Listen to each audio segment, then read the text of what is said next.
Good evening, everyone. How are you tonight? Good. Good. Thank you for coming and spending the next 4 hours of your evening to learn about Social Security. Totally kidding. The fabulous topic of Social Security, right? And retirement. My name is Jared Weiss, president and founder of Your Retirement Timeline. YRT is an organization that promotes education-based workshops all around the country.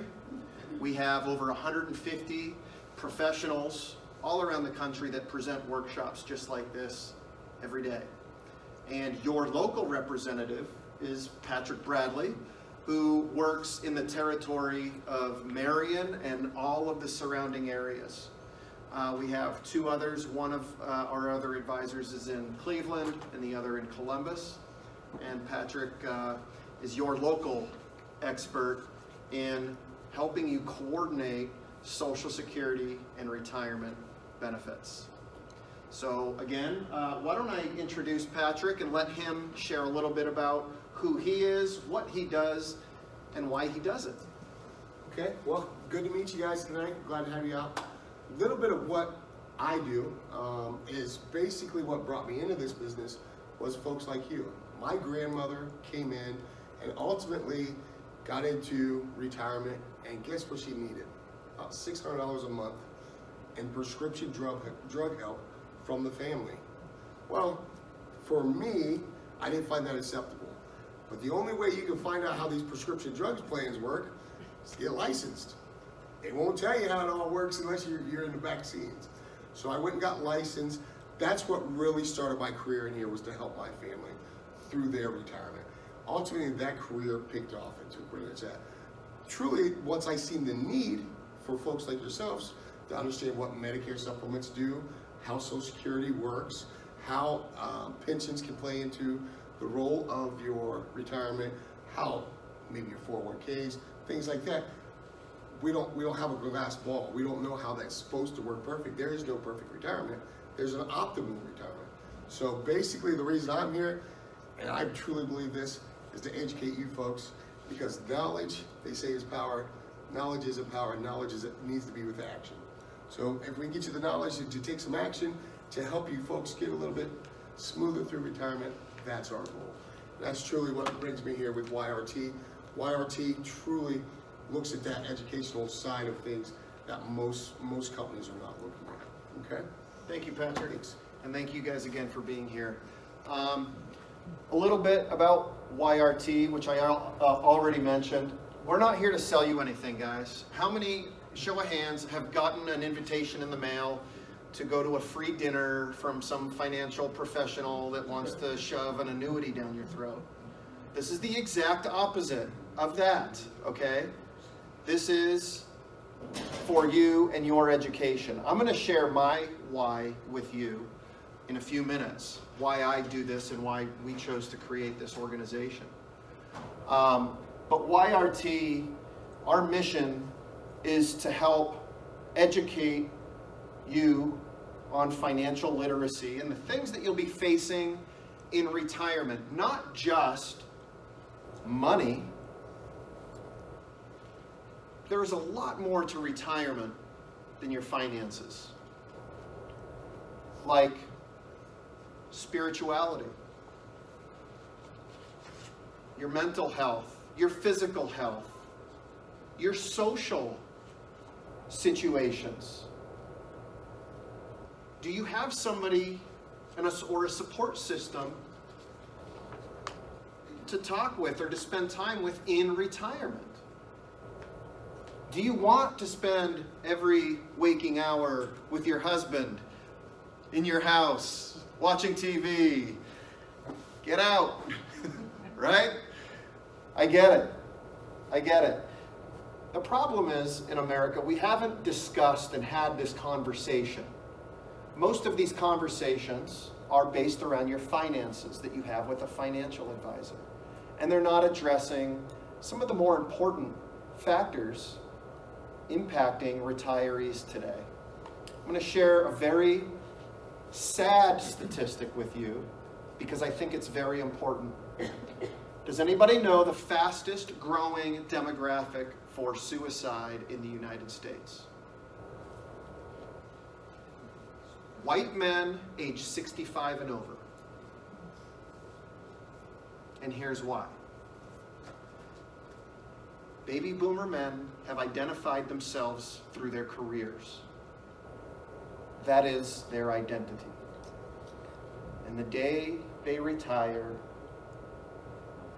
they're lost, trying to find out who they really are if they cannot be defined by their careers. So, how are we communicating with our spouse or our support system? And preparing for that next step. Tonight, we're going to talk about primarily some very important topics, not just finances, but we're going to talk about Social Security.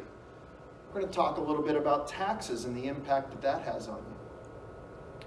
But most importantly, I want to get you to think differently about retirement. It's not just about the money. Now, our home office is located in Des Moines, Iowa, which is where I'm from. I came in yesterday, spent the day with Patrick, and I'm here again today. I'm going to be driving up to Cleveland for 2 more workshops tomorrow. And that's my primary function with YRT. I visit with our advisors, making sure that they're staying on topic. We present not only Social Security and retirement income education-based workshops, but we also have college planning workshops, annuity workshops to show you and share with you the good, the bad, the ugly, and what things you should be looking out for. Because we get it. Financial advisors are very, pushing towards an annuity sale or a stock or something. It's important to have the facts from an unbiased presence, and that's what we are. Unfortunately, there aren't enough people taking time out of their busy schedules to educate. Now, both Patrick and I are financial professionals. That's what we do for our full-time job during the day. Nights and weekends, we host workshops just like this to educate folks like you. Our objective is to educate you on retirement strategies and the importance of coordinating benefits. Oftentimes, retirees view Social Security as this thing over there they have to do at some point. At what point? When I'm 62, 66, 70? You have to coordinate that not only with your own benefits, but your spouse's benefits. If you're a widow, how do you coordinate the widow's benefit from Social Security with other income sources? Divorced. You also have options if you're divorced. And how do you decide on what's best for you? And we're going to illustrate the advantages of having guidance. Someone, somewhere you can go to get good advice. Each of you received a folder with an evaluation sheet. This is very important to us because it helps us provide you with the topics and content that we present at our workshops. So we rely heavily on things that you want to know about. You tell us, and that's what this is for. It's for you to tell us what we're doing good, what we're doing bad, and what you want to learn more about. So please fill this out. Patrick will collect those at the very end. There will be an opportunity for you to meet with Patrick. As I mentioned, I'm on my way tonight, driving up to Cleveland, but there will be a no obligation opportunity to meet with Patrick and have a conversation. If we take a late retirement and an early death, we'll just squeak by. Hopefully, that's not your retirement plan. We all have a retirement plan, but most times it's up here, right? How many have a retirement plan written down or worked out with a financial advisor? Couple? Most of us spend more time planning our vacations than we do planning our retirement. Retirement is inevitable. It's going to happen. And for many of us, not by choice, but maybe because we have to leave work to take care of a family member or take care of yourself. We look at Social Security as the foundation to a sound, solid retirement plan. Why? Because for most Americans, Social Security represents your only source of guaranteed lifetime income. It starts here. You may have a pension, right? Are those guaranteed? Sometimes. But they're being eliminated every day. More and more pensions are going by the wayside. IRA and savings, insurance, investments, other income like real estate. But we're going to start with Social Security as the foundation to your retirement. Every day, 10,000 boomers retire. I'm sure you guys have heard this for many years. 2011 was the first year the first generation of boomers reached retirement age. And that will continue for roughly the next 12, 13 years. 10,000 boomers a day who are scratching their heads trying to figure out, what do I do? Should I file for benefits now? Can I file on my spouse's benefit or not? How did those rule changes in 2015 change my situation? Show of hands, how many in the room have a financial advisor you meet with regularly? 1, 2, 3, okay. 65% of retired middle-class Americans derive half of their income from Social Security. 65% of middle-class Americans take half of their income from Social Security. Question to those of you who do have an advisor. Are you getting sound, solid Social Security advice from your advisors? No. Why? Any guesses? Any guesses? You can speak up if you have any guess. Why you're not getting advice from your advisor? Well, yeah, go ahead. Did you? Because they don't know from day to day what those benefits are going to be. They can't say. You hit the nail on the head. They don't know how Social Security works. And number two, they don't get paid to manage your Social Security account. But when half of your income is coming from Social Security, don't you think it would be important for your advisor to know a little something about Social Security?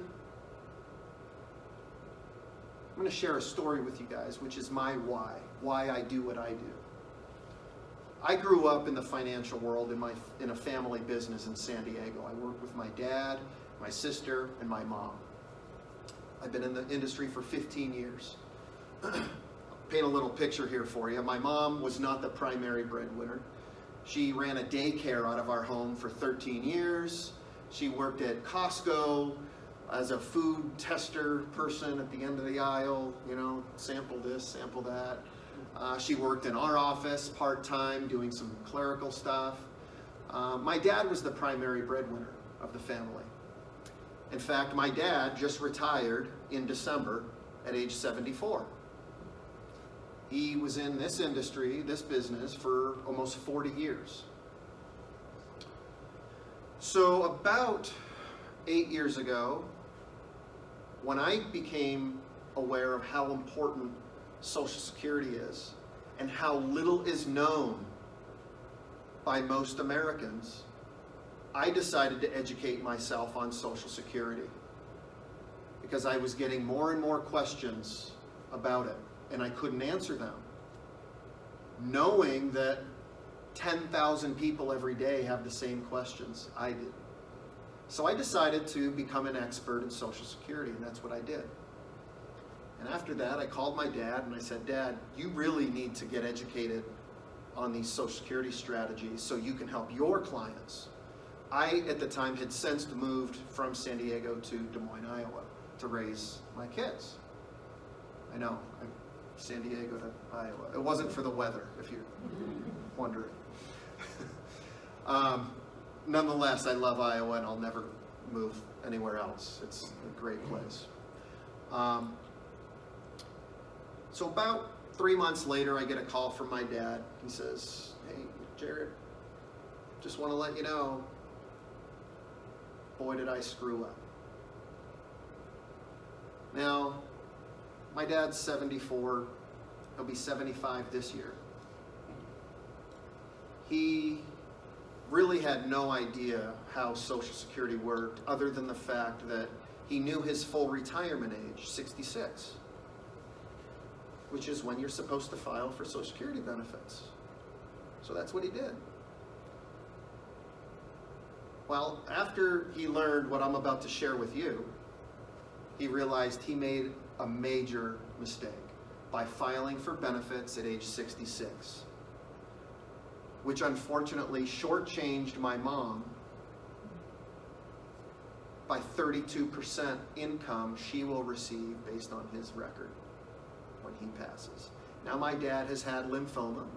He was in Vietnam, was exposed to Agent Orange and has a lot of different medical issues. So it's likely my mom will outlive my dad.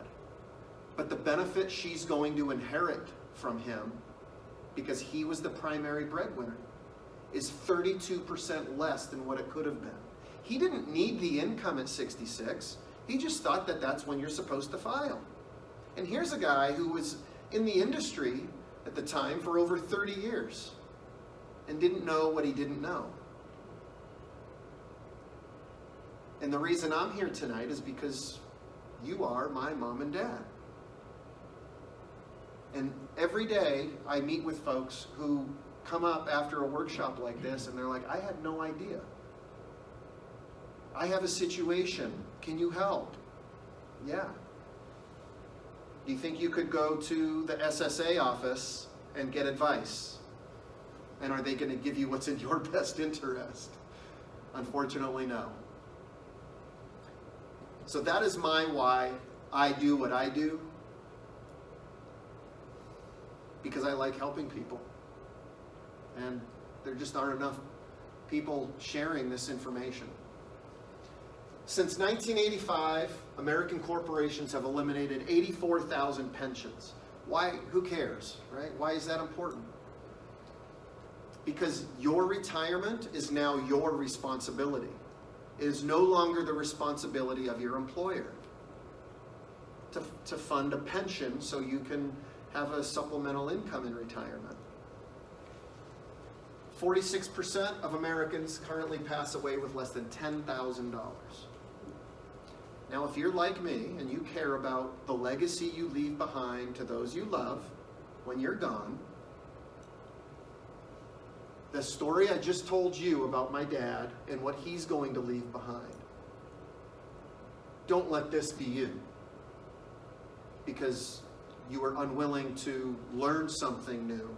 Number one, you're here tonight, so I applaud you for that. And you're going to pick up a couple great nuggets I think you'll be able to incorporate into your situation. I guarantee you there's at least one person in the room tonight who's leaving money on the table with Social Security and you don't even know it. It's no mystery we're all living a lot longer, right?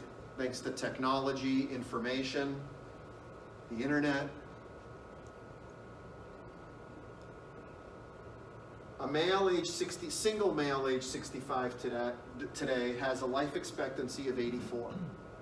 A single female, 86, and a married couple, 90 plus. I bet if you asked your parents how long they thought they were going to live when they were 60 or 65, they probably wouldn't have said, oh, I'll be 90 or 100, right? And the likelihood of you living into your 90s or beyond is very likely, which is why the number one fear of baby boomers is outliving your money. You retire today at 65, 75, 85, 95, that's 30 plus years possibly in retirement. Are you doing what's best for you to not run out of money?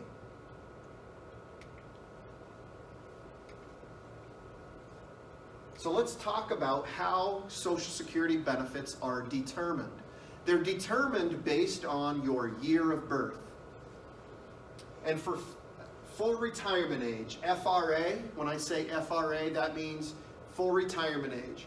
On your Social Security statement, it states what your FRA is. For some of you, it might be 66, 66 and 4 months, 66 and 10 months, might be 67. It gradually increases to 67, born for people, increases to 67 for people born in 1960 or later. So let's take a look at what happens if you file for benefits at age 62.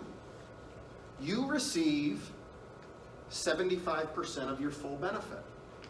And for today's sake, most of these slides, I'm going to assume that your full retirement age is 66. Okay? So if your full retirement age is 66, that's when you receive 100% of your benefit. If you file early, you see the reductions. But what I want you to notice here is what happens after full retirement age. Notice the 8% increase every year after you turn full retirement age. 8, 16, 24, 32% more of guaranteed lifetime income. This is my dad at 66 who said, I can get 100% of my benefit when I reach 66. Okay, that's what I'm going to do. But here's what he didn't know. You think my mom's real pleased? Not really. Not really. Let me ask you a question. Show of hands. How many of you are earning a guaranteed 8% return on your investments? Damn. Still no one. I've asked that question for 3.5 years and nobody's raised their hand. I was really hoping you guys would educate me, but that doesn't look like it's going to happen.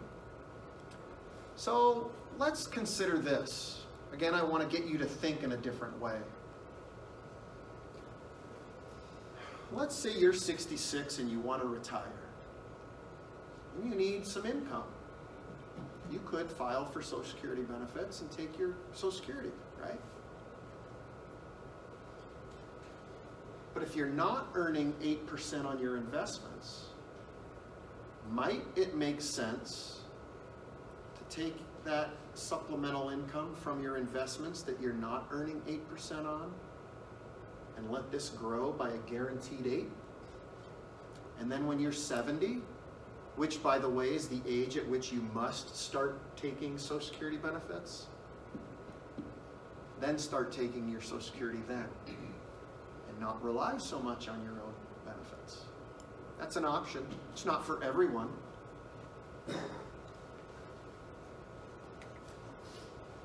Let's take a look at a case study. Paul is 61 and Linda is 59. How can they maximize their benefits? Let's assume they're going to live to 86 and 89 with a 0% rate of inflation. Woo! I wish.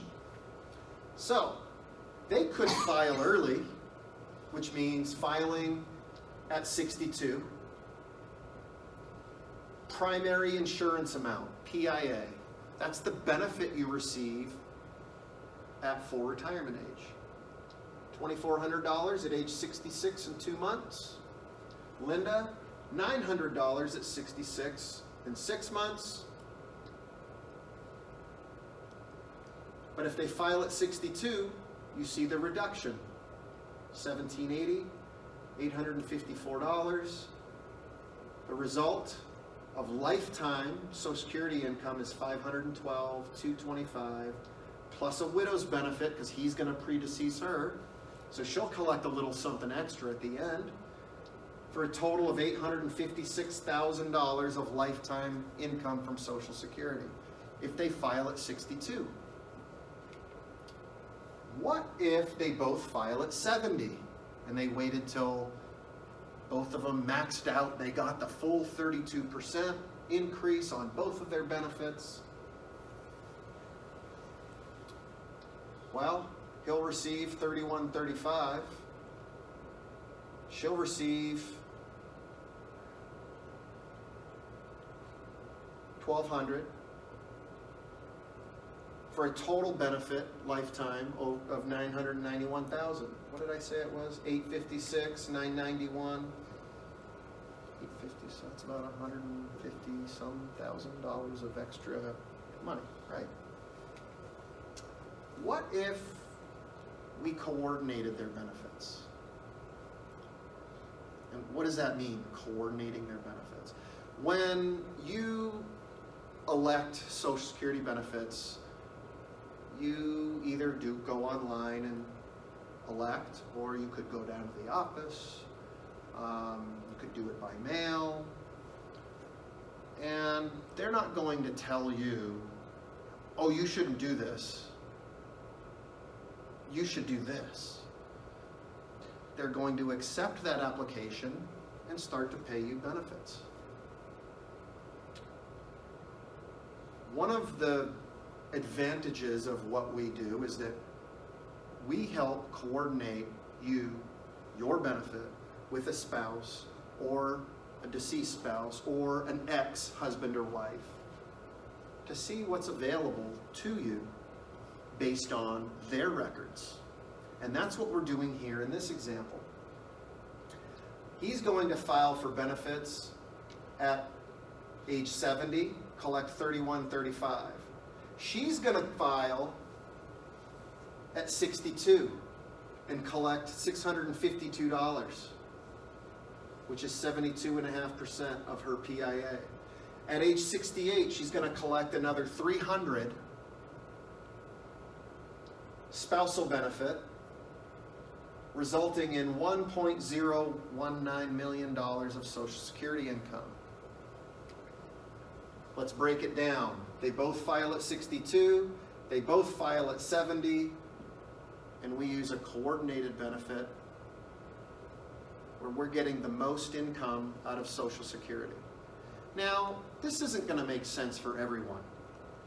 I'm simply showing this to give you an idea of what is possible, because we don't know what your health history is or your family health history. If I were working with somebody who said, you know, Jared, nobody in my family has lived past 72 years old, well, we might want to think about collecting Social Security sooner than later, right? And not wait till we're 70 and only collect for 2 years. Or we might want to do that so that we leave a bigger benefit to our spouse. Okay, so there are a lot of things to consider. And in my personal opinion, as I mentioned earlier, if you care about the ones you leave behind, the diamond in the rough of all Social Security planning is the widow's benefit. There is a difference between the spousal benefit and the widow's benefit. When I say spousal benefit, think a benefit you receive off of your living, breathing spouse or ex-spouse. When I say widow's benefit, I think that's self-explanatory. That's the benefit you receive off of a deceased spouse.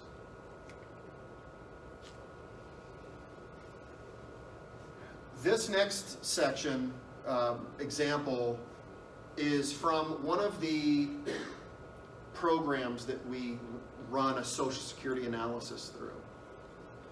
And what this thing's really cool, because it'll show you when, why, where, and how to file Social Security benefits with any situation you can throw at us. If you said, well, my wife wants to retire yesterday, but I want to work till I'm 70, what happens then? We'll show you. Your Social Security statement shows you your age 62, 66, or full retirement age, and your age 70 benefit, right? Three benefits. With our program, we can show you your benefit at any age between 62 and 70. So you know exactly what you're going to get. No guessing. So let's look at clients age 66 and 64, $34,000 of Social Security income at 62. They have $75,000 in savings in 401k and IRA. 6% annual return on their investments on that $750, and a 3% rate of inflation. They need $70,000 a year of income. Most of us don't want our lifestyle to drastically change when we retire. Most of us probably want to continue on the same lifestyle we've been leading for the last 10, 20, or 30 years. So that's not totally unrealistic. I do have some clients that are in the six-figure need, unfortunately, because of the debt that they've incurred. Living to let's say they're going to live to 86 and 89. What's at stake? $186,000 is at stake if they were to file early or file late.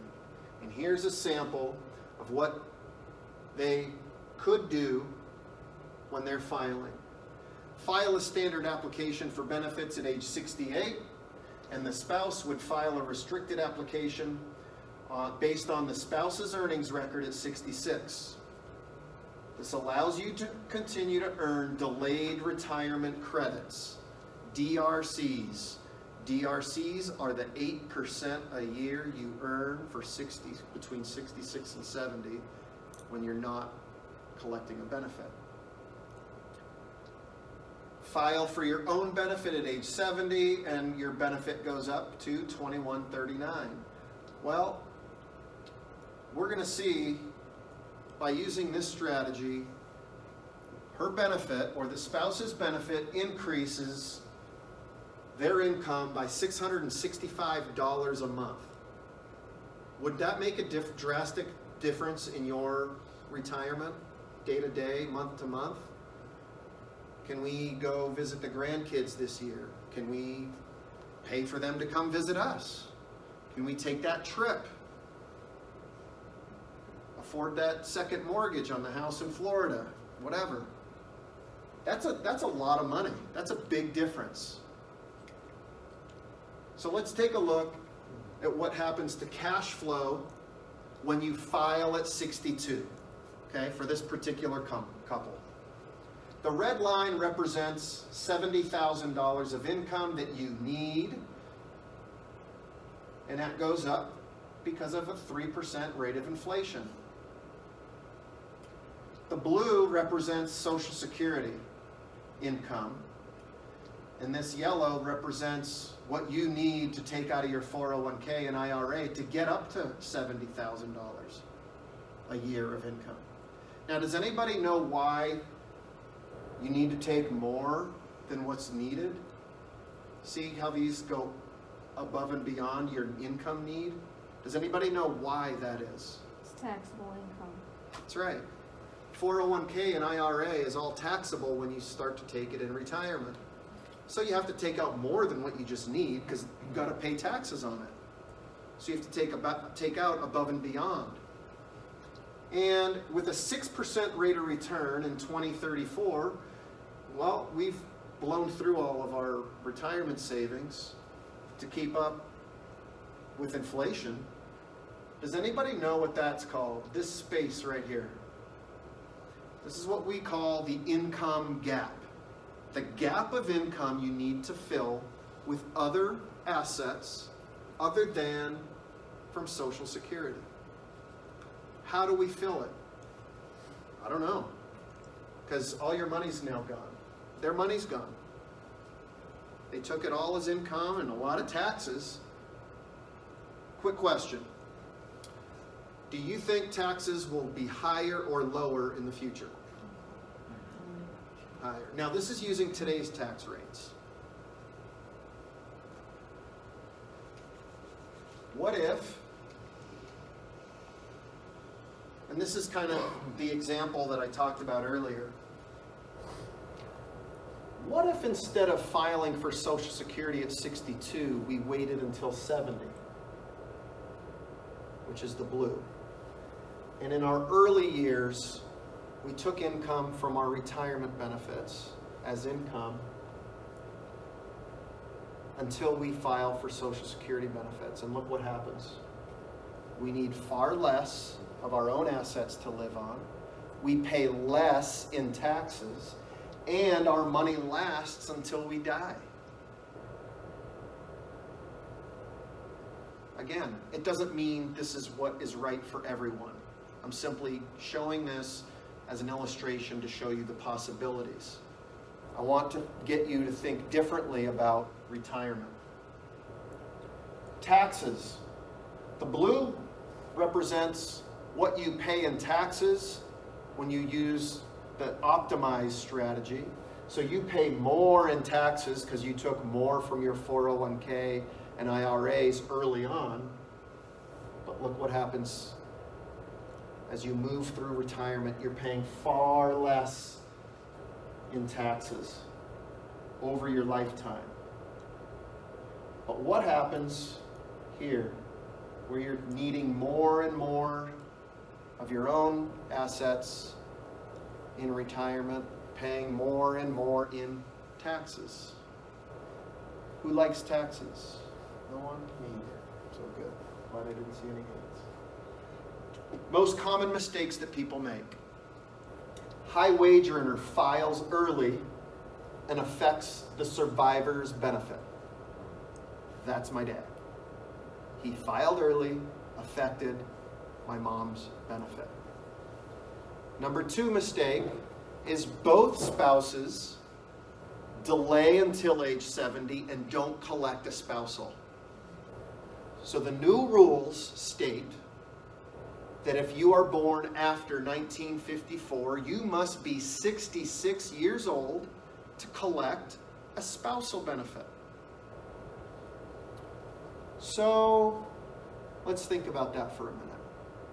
You're both 66 years old, you both don't need Social Security, and your plan is to wait until 70 to start collecting. Great. Both of your benefits are going to be maxed out at age 70, and you'll collect the most you can. But you could be collecting a benefit based on your spouse's record, which neither affects yours nor theirs. And it's not uncommon to have a spousal benefit that one of the spouses is receiving on the other. But you can't both file on each other.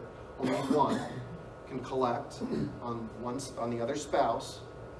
It's not uncommon to collect $600 to $1,500 a month from 66 to 70. Neither of your records or your benefits are affected. So let's think about this. Let's call it $600 a month times 12 months is how much? 12 times 6? Or 12 times 5? Is that what I said? 5? What did I say? 600 a month? 12 times 6, 72? $7,200 times 4 years? I just found $30,000 you didn't even know existed.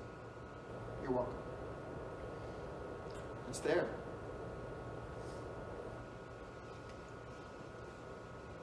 Let's talk about wages and taxation. Fun. You can work and still collect. Or can you? Have you ever heard of the earnings test? Anybody? not many, but I see a couple heads going up and down. This is really important. I think as you start to consider retiring and leaving your job and possibly working part-time, or at 62, maybe you're thinking, should I collect? Should I file and collect right now and still work? You could, but if you make more than $17,640 a year, your Social Security benefit would be reduced by 50% for every dollar you make, or $1 reduction for every 2 you make. So I've seen situations where somebody thought at 62 they could double dip, basically. Collect a Social Security benefit and work and get wages. And at the end of the year, they're wondering, why didn't I get a check from Social Security? I made $75,000 a year at my full-time job, and I filed for benefits from Social Security. How come I'm not getting? Well, Social Security finds out you've been working, earning an income, and you get $0 from Social Security. But by the time you realize you've made that mistake, it's been 12 months since you filed. Unfortunately, you cannot undo how you filed after 12 months. So, you're stuck. You're stuck in a situation you most likely don't want to be in, where you can't have a do-over. Now, that do-over can happen if you came to me and said, Jared, I just filed last month and I think I made a mistake. What can we do? We can undo it. You have to pay back any benefit you've received from within that 12-month period from when you first filed. Pay it all back. It's like it never happened. And then you start with a plan. But once that 12-month window's closed, that's it. No do-overs. Sorry, you're stuck. In the year you reach full retirement age, so if your full retirement age is 66, you can earn $46,920. Anything over that, it's $1 reduction for every 3. Once you've reached your full retirement age, you can make $1 million and you will get 100% of your Social Security benefit. So once you've reached full retirement age, there is no earnings test. Doesn't matter anymore how much you make. You can double dip, essentially, is what they're saying. Now, you're working, you're still paying into Social Security, but they feel you've reached your full retirement age where you can now collect 100% of your benefit, and it doesn't matter how much you make. How are your Social Security benefits taxed? Well, if you're a single person and your income is over $34,000 and you're collecting a benefit, 85% of your Social Security benefit is taxable. And if you're married, earning over $44,000 a year, 85% of your Social Security benefit is taxable. How do we get around that? Many advisors are great at helping you accumulate wealth, and hopefully they've done wonderfully for you. But have they talked to you about how do you start receiving this money from your 401k or IRA or your pension? What's the Ohio, the teachers? SS&Ret. Okay. I did one of these workshops this morning, and I had a conversation with a teacher who has 3 different types of Ohio teachers' pensions, and he's trying to figure out how does my Social Security play into this for my wife? How does she collect? What's the impact on your taxes? And if your advisor does not know how Social Security works, and you have to pay your Social Security benefits taxable at 85%, that's not going to be a fun conversation. Believe me. You know, one thing I don't cover in this workshop, but I want to just kind of start a little conversation. How many of you think or thought at one point that Social Security wasn't going to be there for you when you retire? I wish I had a camera right now, because everybody in the room just raised their hand. I was raised the same way. My dad raised me that the only thing you can count on is what you do for yourself. Don't count on the government. Don't count on your employer. You save, you put away. I was the same way. Well, here's what I can tell you. Now knowing what I know about how the Social Security Fund operates, in 2034, if we make no more changes, there will be a 25% reduction in Social Security benefits paid out if no changes are made. Now in 2015, we talked about, I briefly mentioned some of the changes in 2015, the Bipartisan Budget Act that changed the rules for everyone. That was the beginning of the changes that have to be made to make the Social Security Fund solvent. And there are more changes that will be coming between now and 2034. Because let me pose a question to you. Much like my grandmother, who pretty much lived on Social Security, died when she was 96, relied on that Social Security check. She lived in Maine in a one-bedroom condo, had to, still heating, I haven't been back to Maine in a long time, but I understand they have to heat their houses with oil. They have this delivery truck that comes, and I like that whole thing. It just boggles my mind, but apparently that's how you heat your house in some areas of the old country.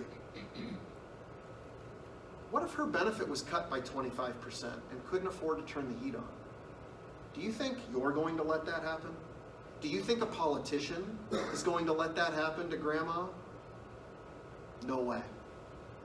No way. Changes are coming. Okay? Pay attention to what is going on. You'll hear and see a lot of stuff being talked about. Unfortunately, in 2015, when the Bipartisan Budget Act was signed, people heard a little peep about some change, but not real sure how it affected me, but it affected everybody in this room. And the reason they didn't advertise is because they weren't real positive changes for you. Potential causes for taxation of Social Security. Income from CDs. Biggie right here, guys. Big one. You've been used to going to the bank, finding that rate, shopping around, taking that income. This is one of the things that causes Social Security to get taxed. Dividend income from your investments. Capital gains distributions. Is anybody talking to you about this? And if not, why? This kind of got screwed up. That was supposed to be a question. Suppose you were at the top of the ordinary income tax bracket and you earned $1 more such that you are now in the 25% tax bracket. How much, what would be the impact on your bill? It would go up a very small amount because the tax is only on that $1 that's over that threshold. 52% of Americans know the answer to this question. Half of Americans know how taxation works, essentially is what that means. So let's talk about the 2019 tax brackets. 10% tax bracket from 0 to 9,700 for single filers, 0 to $19,400, 10% tax bracket. 10, 12, 22, 24, 32, 35, 37, blah, blah, blah. Why is this important? Well, I think it's important for you to know what income tax bracket you're in. So here's a quick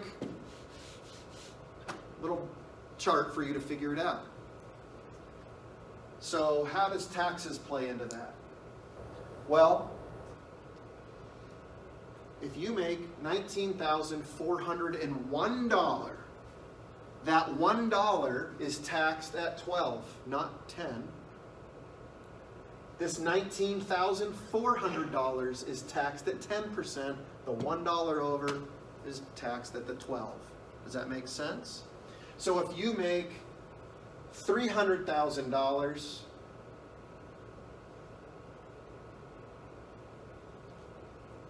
you're in the 24% tax bracket, only on the amount over 168.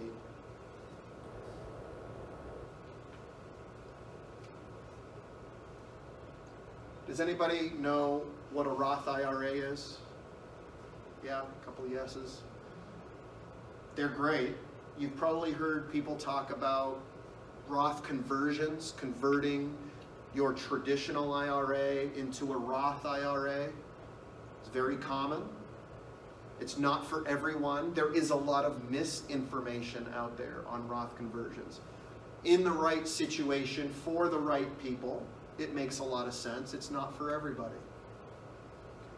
Pre-tax contributions, they're tax deductible, subject to income limitations on a traditional IRA. Savings grow tax deferred while inside the account. Withdrawals are added to your income, which means they're taxed or taxable. Withdrawals made before 59.5 may be subject to an additional 10% early withdrawal penalty. So if you have a 401k or a traditional IRA and you want to access that money before you're 59.5, you will likely pay a 10% penalty for taking it out early. Plus you'll pay taxes on that money at whatever your ordinary income tax bracket is. Okay? Roth contributions are subject to income limitations. If you make so much, you cannot have a Roth IRA. Savings grow tax-free while inside the account. Principal and interest earned withdrawals are tax-free. So when I asked if you thought that taxes were going to be higher or lower in the future, and everybody said higher in the future, what if we could take money from our accounts tax-free in the future? Maybe. It's a good option. Again, I'm simply illustrating some options that are available to you. It doesn't mean it's what's right for everybody. And that, again, is the importance of coordinating your benefits.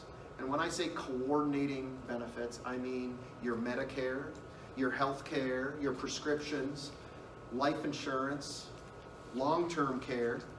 Does anybody have a concern with the cost of long-term care? That's one of the most important conversations that we have with the people we meet with. Long-term care. Most people think they can't afford it. It's too expensive. It won't be there when I need it. And you're absolutely right. You're right to think that, because that's what the industry has told us. Most long-term care companies have vanished. They got out of it. You know why?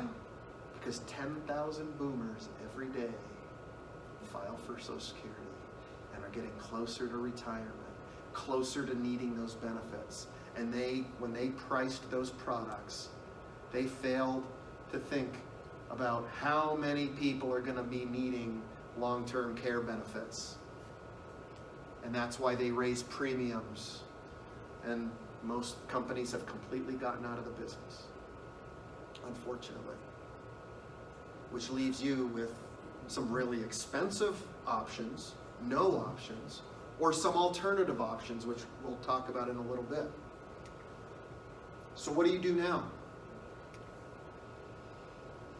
I don't know. How come my clicker's not working? Whoa, hey! Here we go. So I'm gonna play. Oh, is this not? Let's see if it's gonna work for me. It's not. No, that's too bad. I had a funny little clip there I wanted to play for you guys about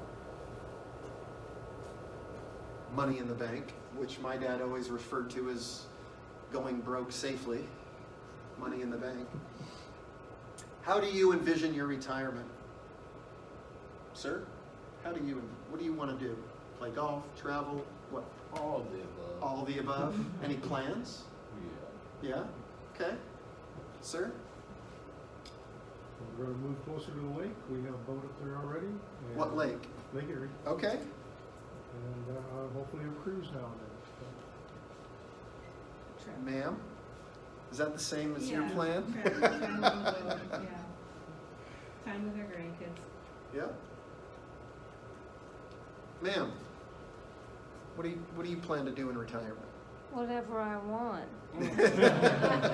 I mean, you know, I won't be chained to that. I get to make a decision. I don't have to just go to work. So, whatever I want. Whatever you want. Freedom. Anybody else have big plans? Yeah. I'm already retired. I came from my wife because she has some issues. She never really. I spend time with my grandkids. It's time with your grandkids. Yeah, 12 of them. Good for you. Wow. Wow. So I retired. It's fun to think about those things. It's even more fun to experience the things you've envisioned doing in retirement. There are three primary sources of income in retirement: personal savings and investments, Social Security,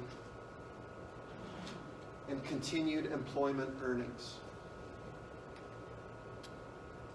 Although 79% of workers expect to work to pay for pay in retirement, 29% of today's retirees actually do. Do you know why? Not for choice. Some for choice, but many times they're forced into retirement and have to leave and can't find a job, because who's going to hire a 65-year-old, right? And there's that struggle. Or taking care of a spouse, or a mother or father, or yourself. Have you planned, or do you have a plan in place to address those situations we don't like to talk about or think about?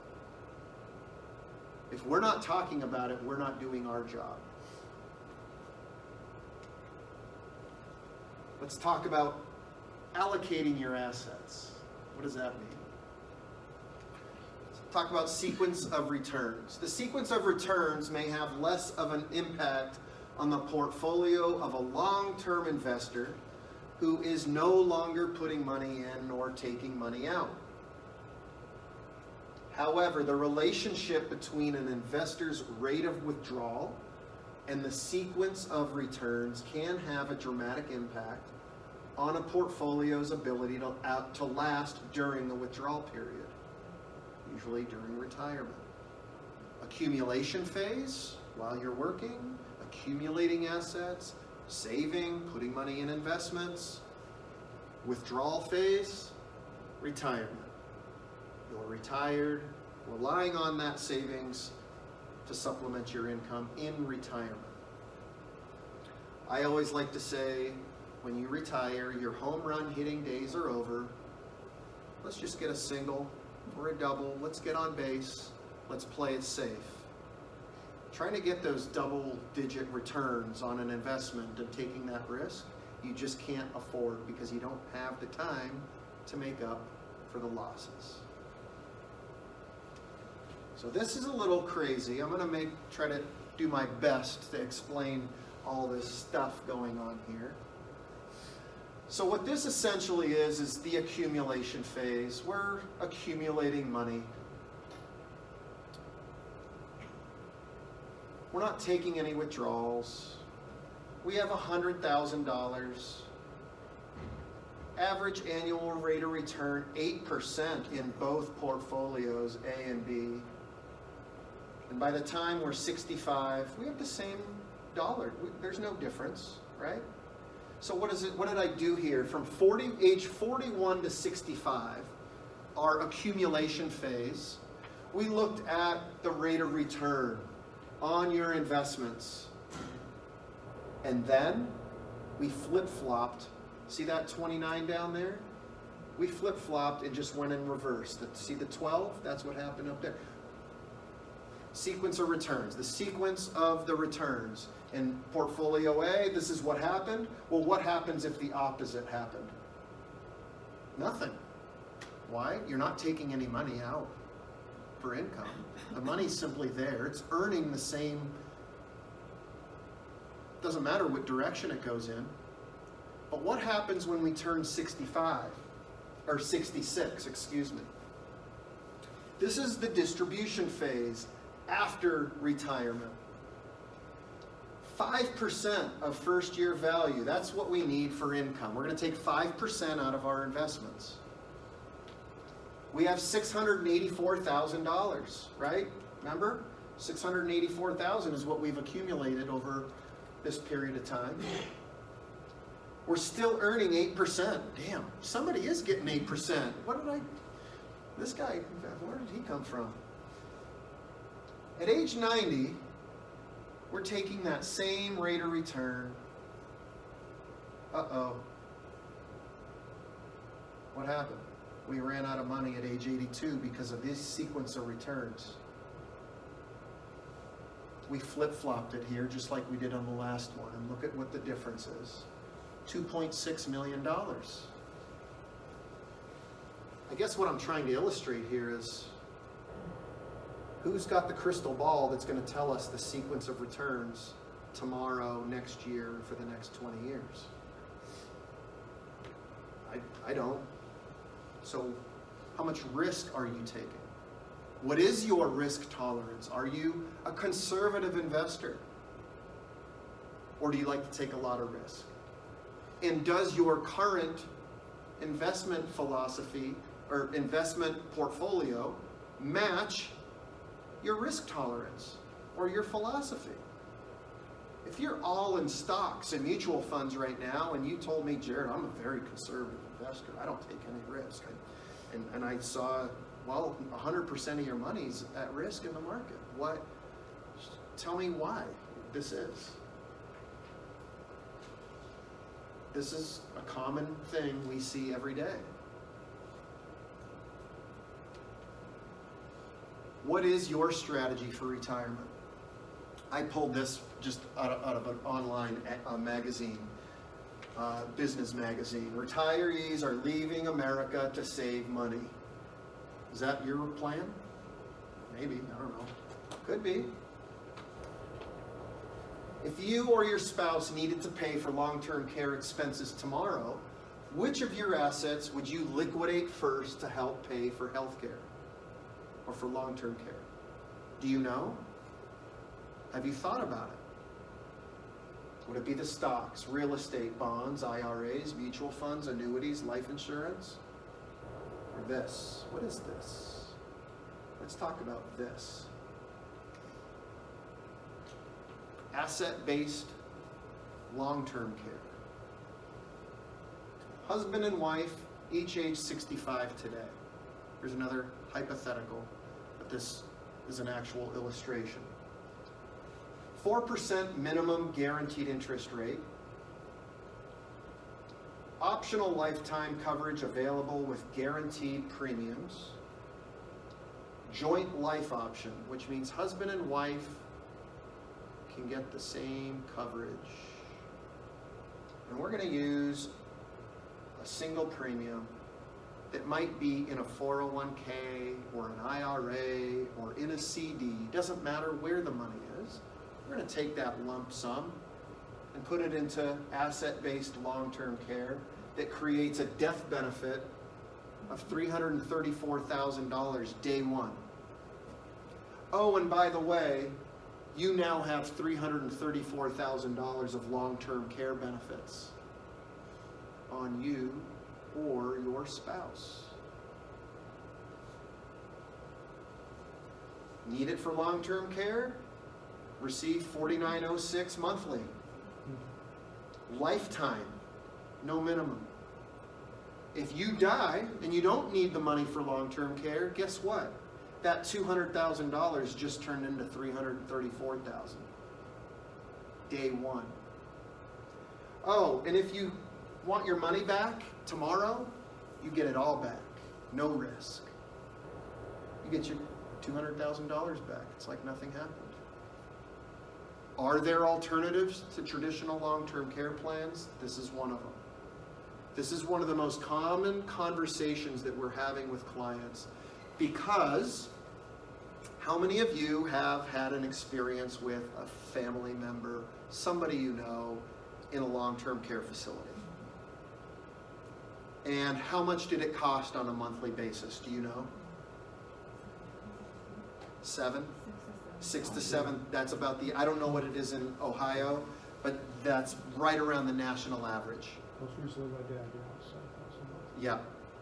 Yeah. My wife's grandmother in Kelowna, Iowa, which is an old Amish country, city in Iowa. She was in a facility and it was $10,000 a month.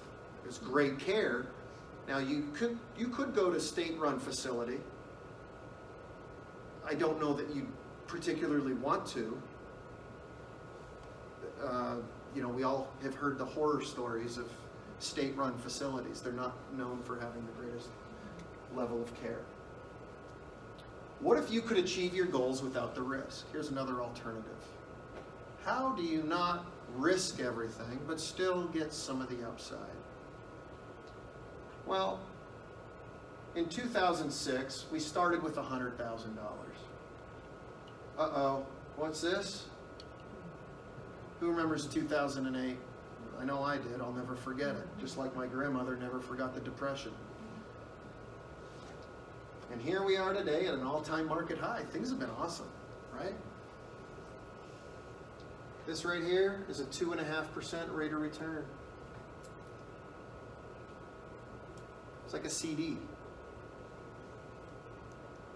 And this green line represents an index that mirrors the market when the market goes up. But when the market goes down, you don't make anything, but you don't lose anything. When the market picks up, like it did here, guess what? You pick up from where you left off. No risk. I've covered a lot of information, a lot of different strategies. We've talked about Social Security, we've talked about taxes, we've talked about IRAs, Roths, long-term care, distribution methods, a lot of different things. Those evaluation sheets that you have. If you would like to meet with Patrick, again, I'm not going to be here, unfortunately. I'd love to meet with all of you. But your opportunity is to meet and have a phone conversation with Patrick. Patrick, if you want to come up and share a little bit about your process and how, what your services are and how you work with folks. So outside of this, outside of us trying to educate you folks, I am a financial advisor. So basically what I do, and if you like what you've heard today, and you see there might be some areas that you might either want to speak to us about, or we might be able to help you with, we ask only for a 20-minute conversation. There's no reason, I travel the whole state. I work about 4 or 5 different counties, so I travel to you. But 20-minute conversation, if you'd like to speak to us, we'd love you. Just pick a appointment there on the board. Talk to us. If we can help you, great. If we can't, you're in a position where you need to be, we're gonna tell you. Guys, there's really no games to this. It's your retirement. We wanna help you if we can. If not, hey, we're gonna let you know the good, the bad, and the ugly of everything. Okay? But ultimately my process is we do a 20-minute conversation. After that 20-minute conversation, if we see some areas that we can help you a little bit further, or maybe we need to find out a different strategy for Social Security, or you have a pension, we do have a program that we can run on a pension. Little people do know this, 70% of the pensions in the United States are underfunded. I like to say this because the state of Florida last year, for their employees, had to come up with $50 million to bring their stuff back to par. That's now, under George W. Bush, all they had to do was bring it up to 70% funding, right? $50 million got to what George W. Bush said, hey, you have to be at. But now, most of these you're seeing running about 65 to maybe even lower on some of them I've seen. So we have many different programs to be able to help you out, get you educated. And again, if we can educate you, everybody says this, knowledge is power. Knowledge is not power. Knowledge without action is nothing. So taking action is where it's at. If you do have an advisor, I always say this, do you trust him? And if you trust him enough, you'll look at a second opinion. If you don't trust him enough, you won't get the second opinion. And that's truly how I look at things. Ultimately, we're just here to educate you. We help you great. We're very busy folks. But if you like, come on back, take your evaluation sheets. Just pick a time. This is what I have running for the next 2 weeks as far as open times. Just put your appointment time on there. I'll get you some other information and we'll go from there. Yeah, great. So I'll go ahead and finish up here, folks. I think we talked about what will happen at your first meeting, right? We want to kind of address the elephant in the room here. He's looking for an opportunity to sit down and have a conversation with you. First, he's going to call you on the phone and see if you're a good fit for each other. And if you want to meet, you'll certainly meet for about an hour, talk about your situation, see if there's an opportunity to address something that is kind of a burning question you have or something you need help with. The meeting will last about an hour. Should you bring anything? I'm going to show you some of the things that we need in order to help you coordinate benefits. Is this a sales presentation? Absolutely not. Our advisors that are part of YRT are under a lot of scrutiny because we don't allow them to sell anything. You notice I didn't talk about a company or a product. We don't want to do that.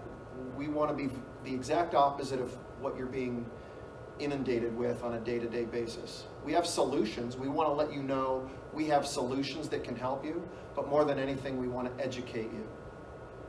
Because if we do that, you're going to go home and talk to your coworkers or your neighbors or your family members and say, hey, these guys at YRT, they know some things that you should probably listen to. Where will we meet? I think Patrick comes to you. Because he covers such a big territory, if he's in Marion, you probably don't want to drive down there. He'll come up and visit with you on your time. And then what? Fill out the day or time that's convenient for you. On the back whiteboard are little sticky notes. Find the time that's available that you want, stick it right on there, and you can hand it to Patrick, and he'll get you on the calendar for a phone call or a one-on-one consultation. There's no pressure. We're not selling anything. So we're also not going to send you 30,000 emails and call you 17 times. If you never want to see us again, that's okay too. But if you truly want help or a second opinion, that's all we ask for. Again, please provide us with your feedback. We want to continue to improve the content that we're providing to you guys. And if we're missing something, let us know. You're not going to hurt our feelings. We're going to incorporate it. A lot of these slides are because of your feedback. So please help us out. Here are some things that we do need you to bring. If you have not gone to ssa.gov, please do that. You can create your profile on the government website and download your most recent Social Security statement. Any people in the room that are divorced? Okay? Here's something I want to tell you, and this is very important and it will save you a lot of time. If you are divorced and you want to know what benefit is available to you, the only way the Social Security Administration will give you that information is by physically taking your divorce decree to the office. You cannot go online and you cannot do it over the phone. So I urge you to either go on a lunch break, make a phone appointment to have an appointment, They will give you your benefit. They won't give you any private information based on your ex. They will give you the benefit that you have coming to you. From there, then you can decide, do I want to take that benefit now? Do I want to take my own? But if you don't do that, you may be on hold for 2 hours to leave a voicemail, where a machine will call you back to set an appointment in 3 months, where you'll go sit in line for 3 hours, and on it goes. I just want to share that because that bothers me to no end that Make this the system works that way. You may not want to go on your lunch break. Social Security, it's a government building. They're not as quick as we'd like them to be some days. So again, these are items that we need to help coordinate your benefits. Guys, thank you so much. I'm going to stick around to answer questions. Patrick will be at the back of the room answering questions. Hand in those evaluation sheets if you would like to meet with him one-on-one. Thank you very much, guys. Appreciate it. Bye now.